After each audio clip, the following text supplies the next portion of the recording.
Lep pozdrav še z moje strani. Sam se lotevam res precej neobičajne in specifične tematike, tako da upam, da mi ne zamerite, če bom tudi podal nekoliko daljšo kontekstualizacijo samega fenomena. Namreč, če je že katoliški verouk za odrasle, precej specifičen je toliko boljše poučevanje v katoliški veri za konvertite. In sicer se bom sredotočil na vstope v katoliško cerkev v obdobju med svetovnima vojnama. Zakaj to obdobje? Namreč v 20. in 30. letih prejšnjega stoletja je tudi opaziti prve zametke verske pluralizacije, pač predvsem z novo državo, ki je bila multikonfesionalna in kot zlasti pomembno na tem verskem področju se kaže Srpska pravoslavna cerkev, ki je imela tudi izrazito najbolj močen vpliv v državi, seveda v slovenskem delu kraljevine pa je še vedno dominirala sicer z izjemo prejšnjega obdobja v času diktature katoliška cerkev. Pri prestopih velja še tudi omeniti staro katoliško cerkev, ki je tudi izvajala precej aktivni prozelitizem, kar nekaj bilo tudi prestopov v evangeličansko cerkev, precej manj, no pa tudi v judovstvo ali iz judovstva in islama. Glede na razloge lahko ločimo med štirimi vrstami prestopov. Eno so prestopi iz pomenal sem jih zasebnih, privatnih razlogov oziroma koristi, kot je bilo na primer z namenom dosege zakonske razveze, so katoličani prestopali ali v Srpsko pravoslavno cerkev ali v islam. Te so to seveda tudi primeri porok z zakoncem druge vere, legalizacije izven zakonskih otrok. Drugo so prestopi iz političnih razlogov, pogosto tudi nekega oportunizma, na primer prestopi v Srpsko pravoslavno cerkev, predvsem v republici 30 let. Tudi prestope judov bi pravzaprav lahko umestili v to kategorijo, čeprav pač ti so predvsem iskali neko zaščito za zatočišče v katoliški cerkvi. Tretjo bi bil nekakšen prestop iz primarno verskih razlogov s čistim namenom. Med te večji meri tudi spadajo tako imenovani rekonvertiti, ki so se ponovno vrnili v katoliško cerkev, kar je začnilo za drugo polovico 30 let. Kot poseben primer velja izpostaviti primorske imigrante, ki pa so nekateri pristopili iz katoliške cerkve, predvsem Srpsko pravoslavno cerkev, iz protesta napram vatikanske politiki, ki jih ni primerno zaščitila v ljudski krajini pred razmerovanjem. Čeprav so viri za katoliško cerkev prestopih vsaj v ljubljanski škofiji precej nepopolni, v bistvu niso vodili nekega centralnega registra. Lahko iz statistike drugih prestopov, drugih verskih skupnosti vseeno razberemo, da je bilo povečano število prestopov takoj po prvi svetovni vojni, predvsem zaradi migracijskih procesov in pač nove države, v to drugi polovici 30 let. Recimo iz te statistike Srpske pravoslavne cerkve, cerkvene občine v Celju lahko opazimo večje število prestopov prav v tem času diktature in na to večje število izstopov v drugi polovici ali pa še bolj, 36, 37, 38.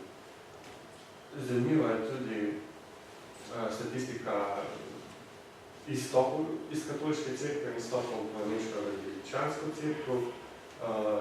Precej nenavadno je ta velik osip takoj po prvi svetovni vojni, potem pa v bistvu spet malo večje število pred drugo svetovno vojno, vstopov v evangeličansko cerkev. Zelo dobro statistiko pa za razliko od ljubljanske škofije vodi tržaško-koprska škofija, tudi prav imajo register zmeni vse. In tu pazimo pa predvsem zelo velik porast prestopov leta 1938 in 1939, kar pa je seveda posledica sprejetih že omenjenih jasnih zakonov v Italiji, torej proti Judom in tudi lahko rečemo, da vsaj 3/4 teh prestopov so predstavljali judovsko prebivalstvo. Če torej sedaj nadaljujem z samim poučevanjem. Poučevanje, ki je potekalo predvsem prek duhovnika pred prestopom v katoliško cerkev, je bil pravzaprav predpogoj za sam uradni postopek prestopa. Šlo je za nekakšen skrajšan velouk za odrasle, namreč še po starem zakonu iz Avstro-Ogrske medverskem zakonu, namreč osebe med otroci med 7 in 14 letom niso smeli prestopiti.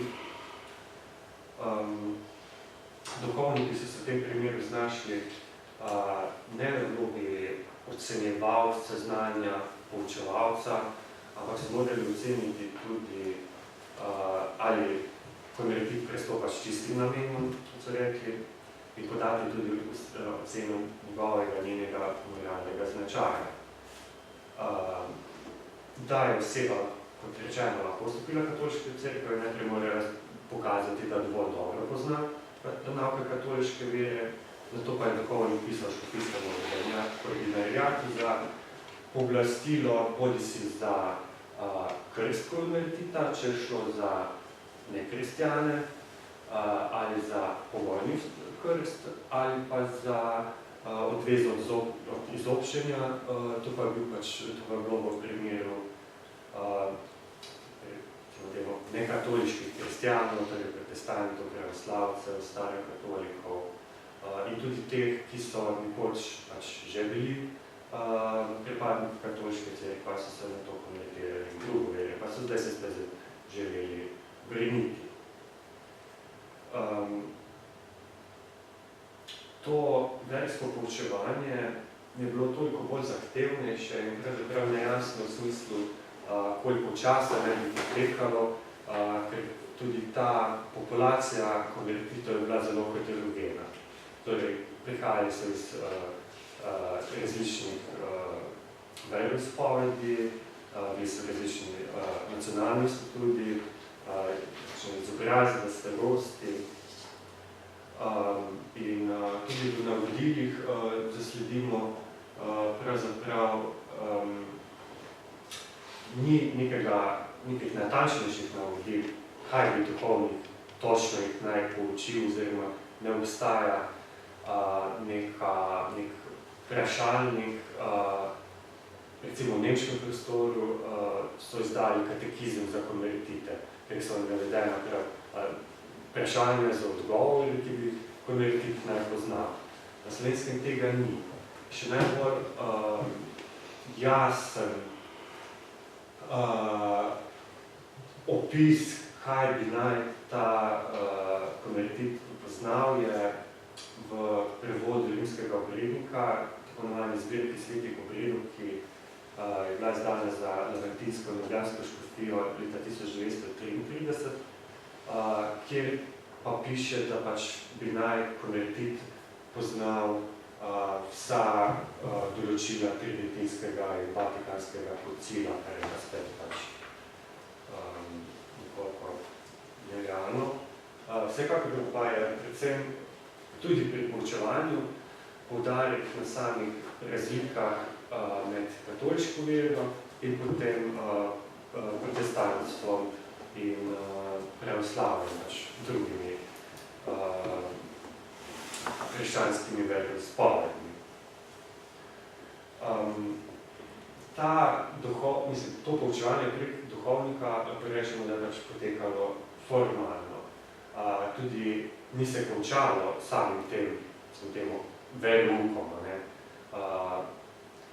Duhovnik je to ostal ponovadi ravno tako je sprejel konvertito katoliško cerkev kot duhovni vodnik.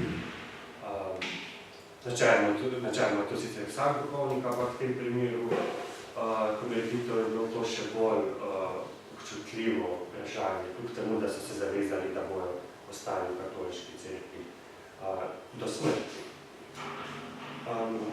Opazimo pa tudi različne oblike neformalnega poučevanja konvertitov in sicer zlasti v primerih, ko je šlo za konvertite iz mešanih zakonov ali torej, ko je bil eden zakoncev katoliške vere, ali pa, ko je eden zakoncev nekoč bil katoliške vere, pa potem prestopil, ampak je vseeno otroke, so določeni primeri, jih je vseeno vzgajal v katoliški veri.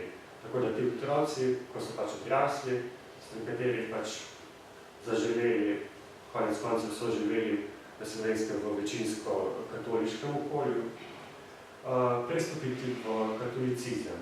Nekateri so tudi obiskovali katoliške maše, so udeleževali različnih društvenih aktivnosti katoliške cerkve in se drugače tudi že prej izobrazili, prej so pristopili do duhovnika.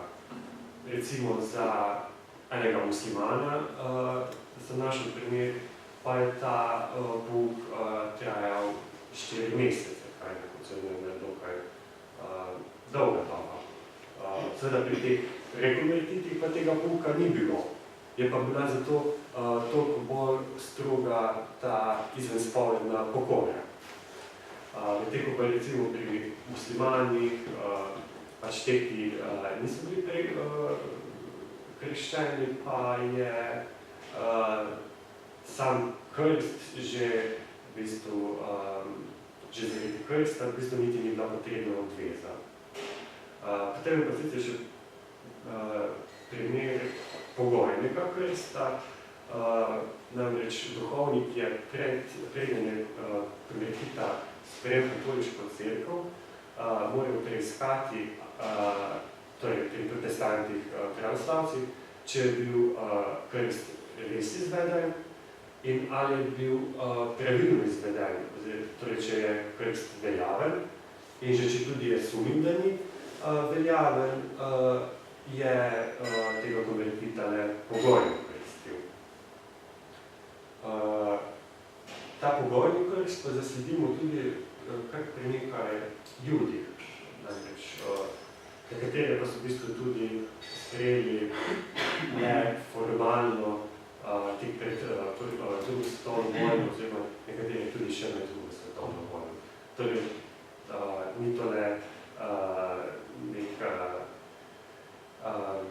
postopek značilen za Italijo, ampak tudi v jugoslovanskem prostoru.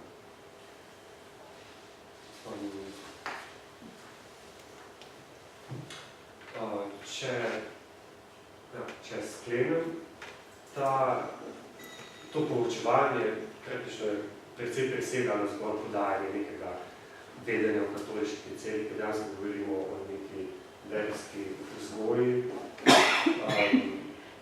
tudi kasneje pravzaprav več poudarka na praktičnih vidikih oziroma pač potrjevanje vere z udeleževanjem socialnih aktivnosti, torej nekakšna vseživljenjska vzgoja.